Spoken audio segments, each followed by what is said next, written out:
Hey guys, welcome on in to our new show, Prospect Outlooks. Now, in this show, what we do, we take different prospects from college football and we run down their strengths and weaknesses and look at potentially where they could fit within the NFL draft in this upcoming season. And if they don't enter the draft this upcoming season and accept their next year of eligibility, we will end up coming back to this player later, and then we can track their progression from one year to the next. And we will keep track of these players, and potentially, if they enter the draft, we will revisit them.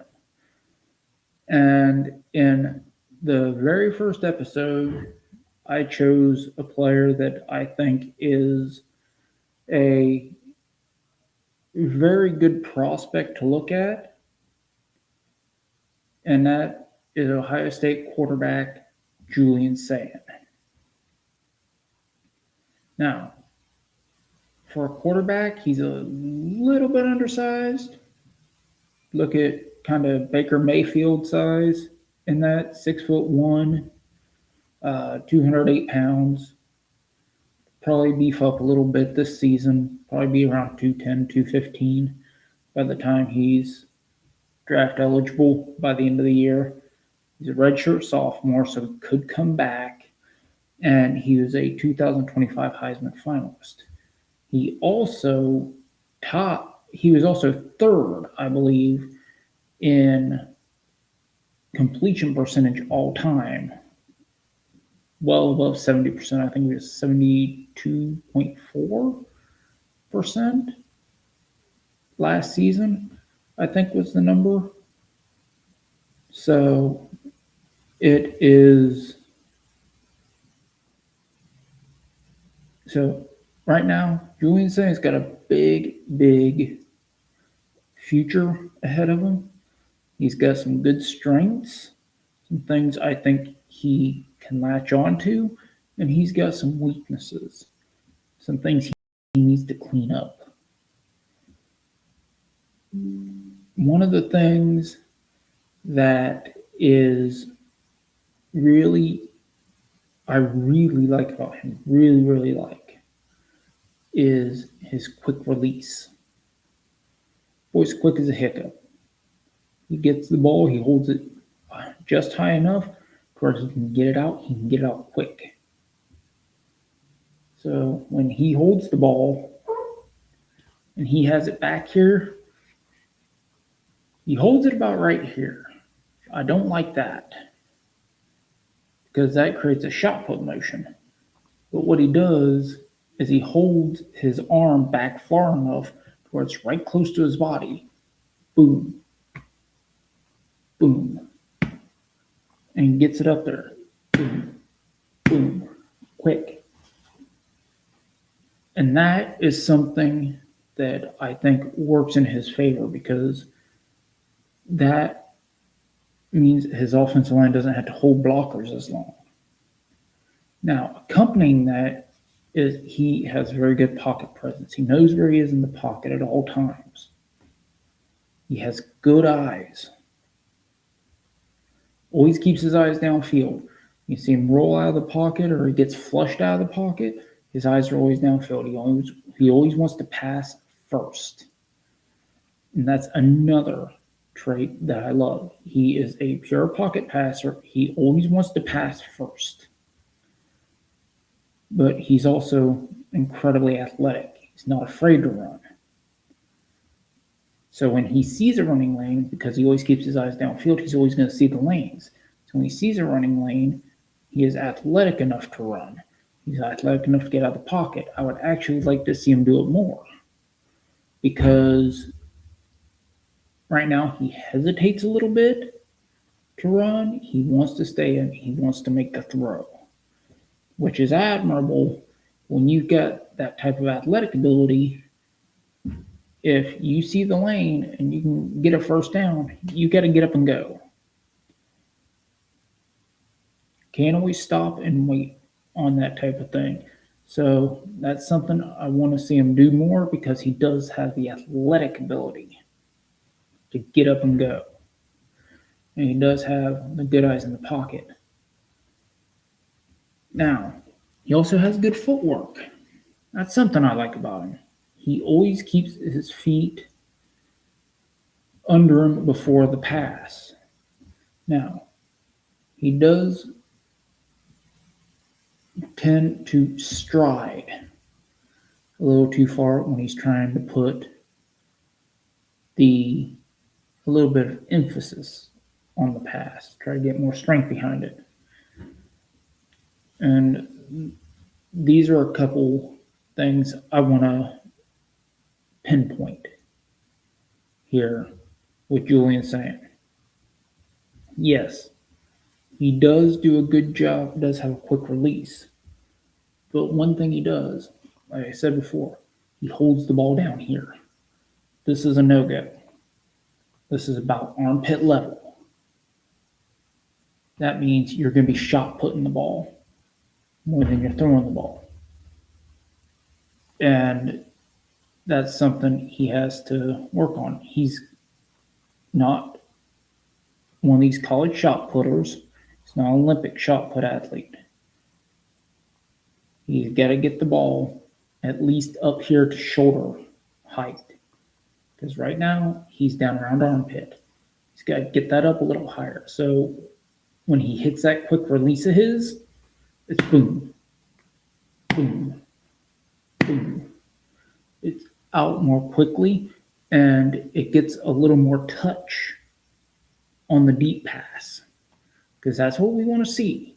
Because last year, he had some of his deep passes, he didn't get much touch on them.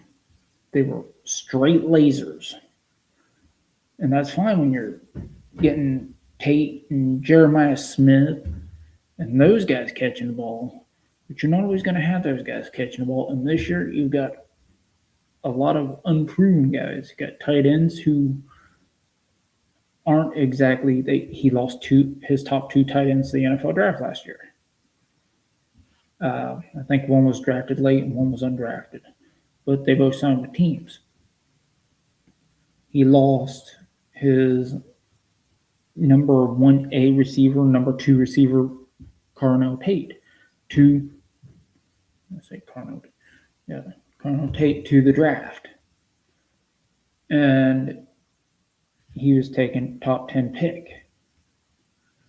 So you're going to have a number 3 receiver that's pretty good, but unproven in the number 2 role. You're going to have to get a little bit more air under the ball. That's why he's going to have to get that ball up more.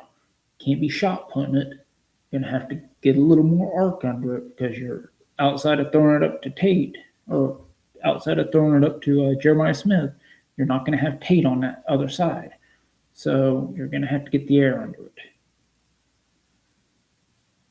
And the other thing that he does, like I said before, he doesn't do a good job when it comes to, that's another thing, get the ball up here, you use more of your shoulder. Use more of your arm, use more of your shoulder. Whereas here, you're just using all bicep. But if you get that ball up here shoulder height, now you're using more of your shoulders. You're getting more strength behind it. Now, if you ever do this, you know what you're getting. You're getting that torque down here under your arm. You're also using pec muscles a little bit more. These muscles right here that run down in through here, and you're hitting those. Because you're using the external pec muscles, you're getting better torque on your ribs, and you're getting better step and follow through. But if you're over striding, you're throwing the ball lower. He's got to get out of that. He's got to stay tall in the pocket, shorten up that stride when he's trying to get more strength behind it. And he'll be able to do that if he gets the ball up higher and uses more than just the shot put arms that he's using. So that's what I want to see out of him come this upcoming season. Now, what are we going to look forward to come, say, playoff time or NFL draft season? If he can get the ball up a little bit more, that'll take care of a lot of that problem. That'll take care of the feet, and it'll allow him to use his natural quick release. It'll allow him to use his uh, vision and pocket presence to get more of a natural uh, zip on the ball rather than trying to power through here, which could potentially lead to more arm issues in the future. Get that thing up, get a more natural throwing motion. Now, anybody who knows anything knows throwing overhand is not a natural motion. But the more natural motion is here rather than here.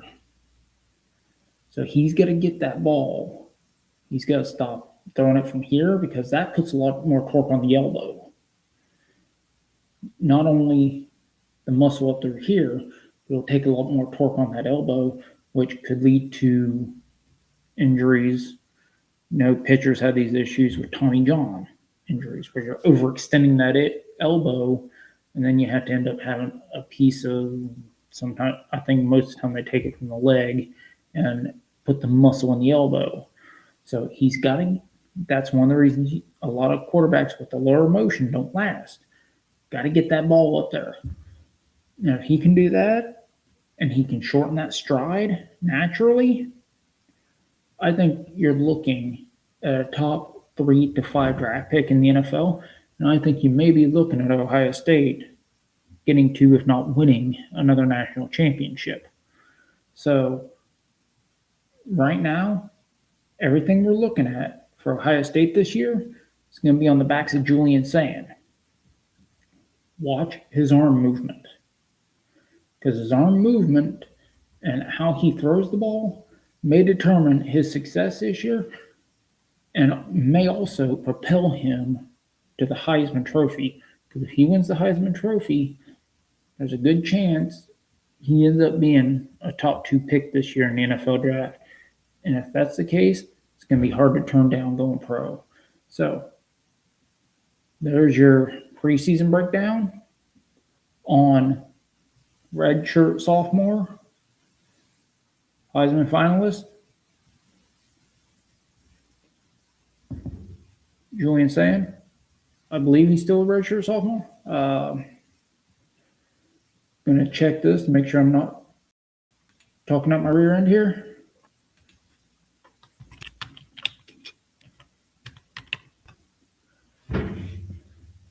He is an American football quarterback, Ohio State Buckeyes, 5-star recruit, committed to Alabama. He was actually recruited, right? He was actually recruited by Nick Saban. He transferred to Ohio State in 2024 after Nick Saban's retirement. So, that didn't last too long.